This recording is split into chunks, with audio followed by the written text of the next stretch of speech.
ఇంక కొంతకాలానికి ఇంక కలిసి తిరిగి ఆ తర్వాత వేరే అయిపోవాల్సిన సందర్భం వచ్చింది అని అంటే యాక్చువల్లీ వాళ్ళు క్యారెక్టర్ లేనోళ్ళు. ఎందుకంటే అంత సెట్ అయ్యి కలిసి తిరిగి చాలా రోజులు రిలేషన్‌లో ఉండి ఎళ్తున్నారంటే వాళ్ళు వంచన చేసుకుంటున్నారు వాళ్ళని వాళ్ళు. ఆ తర్వాత వచ్చేటువంటి ప్రాబ్లమ్స్‌ని సాల్వ్ చేసుకోవచ్చు. అవి వెంటనే సాల్వ్ కావచ్చు, కొంతకాలానికి సాల్వ్ కావచ్చు.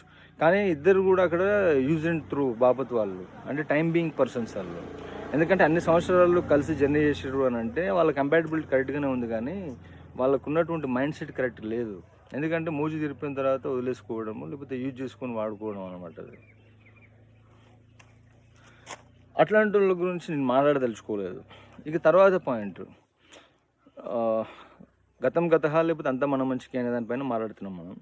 ఇక తర్వాత పాయింట్ వచ్చేసి వన్స్ ఇప్పుడు అబ్బాయి అయినా అమ్మాయి అయినా ఏదైనా ఒక రిలేషన్షిప్లో బ్రేక్ అయింది లేకపోతే డైవర్స్ అయింది ఒకరికి అన్నప్పుడు ఏమవుతారంటే దాని తాలూకు ఎక్స్పీరియన్స్ ఉంటుంది కదా. ఇక ఆ ఎక్స్పీరియన్స్ అనేది వీళ్ళను చాలా మెచ్యూర్ చేసేస్తుంది.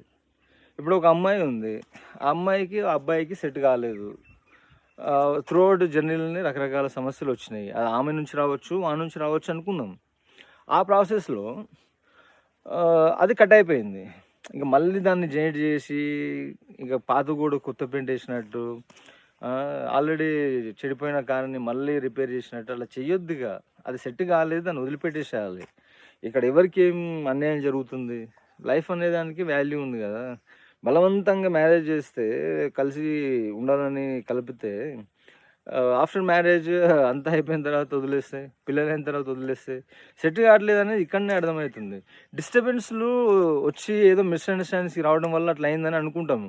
అది అట్లా జరగడం అనే దాన్ని మనం ఈ విధంగా చూడాలి. అది కలిసేది లేదు కాబట్టి అట్లా జరుగుతుంది అనేది ఆ విధంగా అర్థం చేసుకోవాలి. అది వాళ్ళు కలిసేది ఉంటే జర్నీ చాలా సింపుల్ అయిపోతుంది. అమ్మాయి ఎనర్జీ కరెక్ట్గా ఉంటే అబ్బాయి దారి అనేది సుగమం అయిపోతుంది. రాముడు వచ్చిండు, ధనస్సును ఎక్కుపెట్టిండు, కొట్టేసిండు, సీతను చేసుకున్నాడు, వెళ్ళిపోయిండు. అట్లనే ఉంటుంది స్టోరీ.